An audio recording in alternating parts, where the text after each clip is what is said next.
Welcome to Conversation with Larry Love. Special guest today, 2016 candidate for President of the United States.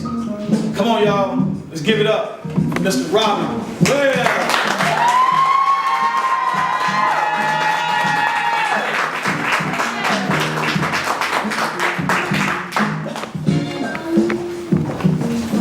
How you doing? I'm good. How are you, Larry? Welcome to Conversations with Larry Love. It's great to be here. And you know, I talked to you already, so my way of style of interview, and I'm just gonna get right to it. Let's go. Let's talk about you. I've been having some people talk to me about you, but who are better to talk to me about you than you? So the listeners want to know, the people out there want to know, who is Mr. Robert Love? Well, Larry, I appreciate the opportunity to be here today, and just to let you and everybody out here know a little bit about me. Let me start with a story about this beautiful young girl that went away to college, right here in the state of Georgia, with all of her hopes and dreams ahead of her. And like most young girls, she ended up falling in love. The only problem was this guy was older and he was married. One thing led to another, and all of a sudden there was an unwanted pregnancy. And all of her friends said, look, you've got a great career ahead of you. This is just a blip on the radar. Don't ruin your career and have this child. To the point where they set her up an appointment to go terminate the pregnancy. And at the very last moment, this beautiful young girl said, no, I'm going to go ahead and I'm going to give birth to this child and put it up for adoption. I've never met that beautiful young girl, but if I can, I'm going to thank her because she set my life in motion. That's my birth mom. Wow. Okay. Okay. You gave me. Are you looking for her now, or did you? Well, let me say this. When I was 6 weeks old, I was adopted by a Baptist minister and his wife, right here in the state of Georgia. Okay. And I had a wonderful childhood. They raised me to be a pretty decent human being, I think, and I've got a pretty good value system with believing that, number one, we need to do right, number two, do our very best, and number three, treat other people the way you want to be treated, better known as the golden rule. But because I had such a good upbringing, I've never really had that opportunity to go out and look for my birth mom. I think it'll probably happen here in the next year or two. Yeah, well, you took it out of my mind. Now, what about your birth father? I don't know much about him as well, but I do know that they were both here in the state of Georgia. Okay. And of course, my adopted mom and dad met in Atlanta. I was going to say, let's go on a brighter note about the parents that did raise you. Let's talk about that. Well, they met when my father was in college at Georgia Tech, and my mother went to Druid Hills High School. All right. And my mother was actually Miss Georgia Lions queen back, I guess that was in the 50s. And they met, and my dad fell in love with my mom. And I think he fell in love with my mom's cooking. Actually, yeah, they met in church. Yeah, they met in church. And then, believe it or not, my dad got his degree in engineering, and then he decided he was going to be a minister. So for 52 years, he was a minister. So he didn't pursue it. Did you ever ask him why did he go to college? Well, you know, he did all sorts of things. During that time, it was the space age, of course, and he wanted to be an astronaut and did well on every test except his eye exam. He failed it by 1 point. So he was not going to be able to do that. So he ended up changing course and went to the ministry. Okay. Now, you're going to hear this a lot. Sure. Because I'm going to ask you questions. I'm just going to come straight out and ask. Come out. Let's talk about your marital situation, children's situation. I kind of did some research on you, but I'd like for people that you tell.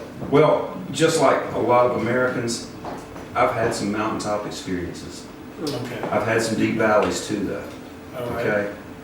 I've had some midnight experiences, Larry. In fact, if you think about it, the midnight experiences that we've all had, such as divorce, the loss of a loved one, the loss of a job, being unemployed, whatever the case may be, we've all had those midnight experiences. Okay, but let's.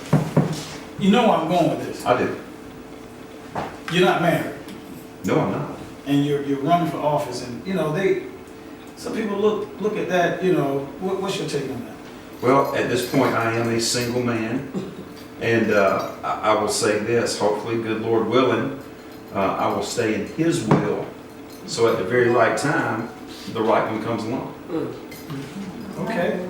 So Amen. so we visioning a single president? Could well be. A single president? Could well be. Okay, okay, all right. Well, let's get into why you want to be commander-in-chief. Okay, very good question, Larry. When I was a very young kid, my adopted father, who was my father, was a Baptist minister here in the state of Georgia, and he worked with Jimmy Carter, and he sat on a committee that oversaw the special needs kids in the state of Georgia because my older sister was special needs. I knew Jimmy Carter when he was a farmer, and then he went on to be the governor, and then he went on to be president. And when I was 8 years old, that happened. It just put a spark of inspiration on my life that I was going to do that one day. So I've been preparing for a very long time, so here I am. Now, to be president of the United States, Yes, it's tough, it it's is. stressful. It is. What have you led? Where do you come from? Where have you worked? What have you been a leader at? Yes, You know? very good question. I've actually been the CEO of a small business in Charlotte, North Carolina that's been very successful, employing over 100 people in about 4 years. And then before that, I was an educator for 20 years, serving as a CEO in my most recent job as an educator, as the CEO of an NCAA Division I athletic team. Okay. And you know, go ahead and tell everybody, you play football. I did play football, and I coached it for 20 years. Okay. Now, there's some people watching, because they probably remember you. So can you let everybody know where you played at? Where I played, okay, exactly. Well, I played at Furman University where I got my bachelor's degree. In my junior year, we won the national championship. Then from there, I started coaching for 7 years in high school. I was at Greer High School for 5 years, won the state championship there. And then I took the head coaching job at a very small school. Thank you so much. Okay, those lights are hot. At C.E. Murray High School, and was the youngest head coach in the state of South Carolina at the time when I did that, at the smallest high school in the state. Did that for 2 years, won a bunch of games, and got hired at the University of South Carolina as an assistant coach there. Got my master's there. Then went to South Carolina State as a defensive coordinator for about 4 years. And then Savannah State most recently as the head coach for a couple of years. Wow. So did you ever have, did you start out having dreams of one day going to the NFL like a lot of other kids, or you just kind of? My dream was never to go to the NFL. In fact, when I was a young kid, I can remember going to my very first college game with my father. It was to see Alabama play Ole Miss. And I told my father during the course of that game, I said, I want to do what he's doing one day. I was pointing at Bear Bryant. Oh, okay. I wanted to coach. So I've always wanted to coach. So you basically, you're a born leader. You're a born leader. I don't think so. And, you know, the question I'm asking you is basically, to be president of the United States, you're going to have to make some tough decisions. Yes. Now, let's really get into why we're here. Okay.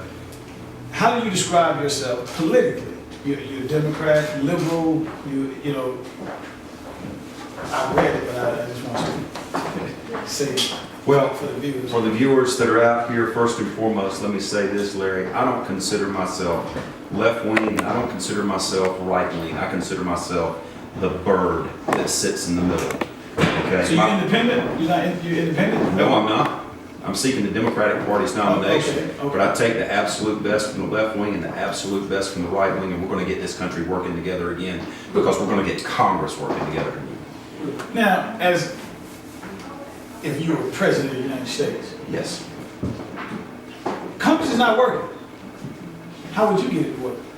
Well, first and foremost, let me say this. We've got a plan that in the event, good Lord willing, and if the people see it my way, we win the Democratic Party nomination.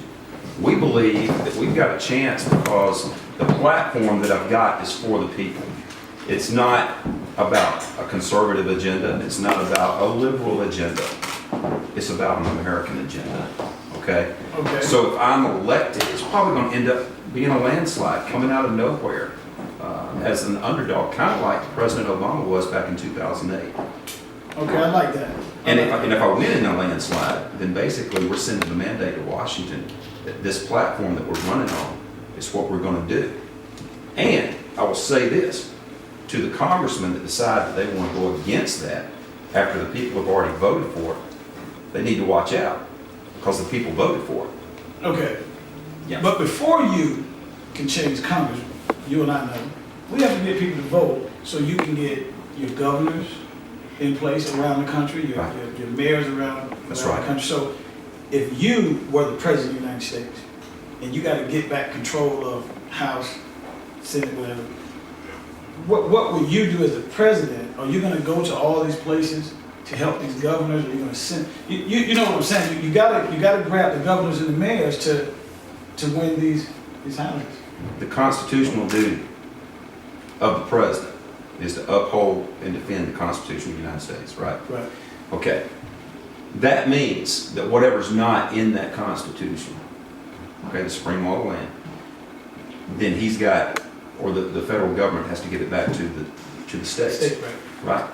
So basically what the president has to do is support every governor in every state in upholding their laws, which is what I'm going to do as the president. To make sure that they uphold their laws, I'm going to give them whatever they need to do that. Okay, I'm glad you went there about the state. Some states Yes. have legalized gay marriage. Okay? I won't ask you your stance on it. but You what- can. what- I will. What I'm going to ask you is, are you going to help?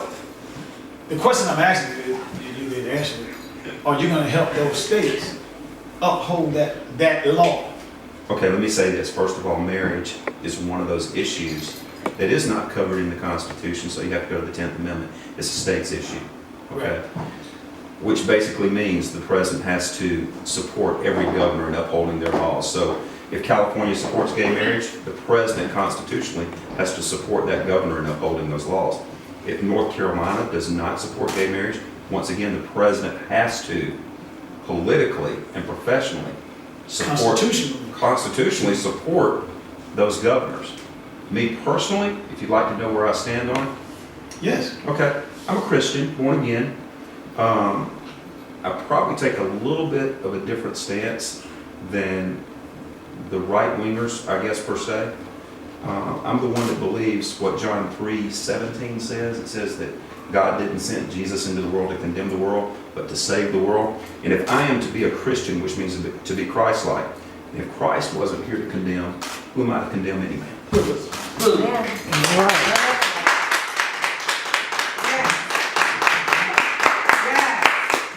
But you know, you're going to catch flack on either side. Well, sure. I mean, yes, I am, but then no, I'm not. I'm not worried about the flag, okay? I'm not worried about any opponent that may run for president, okay? And there's all sorts of names out there. I'm concerned more about making sure that we get this message out to the people because this campaign is for the people. Okay, and I want to ask you, what would be your first agenda in office if you was the president? We got to bring the manufacturing jobs back to this country. We got to put people back to work. We've got too many people on the streets right now that are still looking for How work. are you supposed to do that? I mean, we hear them talking about it. How do we do it? Well, we've got a structured solution that will actually bring back millions of manufacturing jobs that we've lost over the past 2.5 decades due to the free trade agreements. Free trade within itself is not bad, but we didn't put, or our lawmakers 25 years ago, didn't put the safety net in place to keep the jobs here. As president, I will be pushing to put that safety net in place, which is going to block a high percentage of imports. It's going to drive down the cost of manufacturing here, and it's going to make all those American companies that went overseas 25 years ago come right back here to the United States to employ good, God-fearing American people. All right. And we got to take a break, Okay, and we're going to come back and talk some more. great. You've been listening to Conversation with Larry Love. We'll be right back.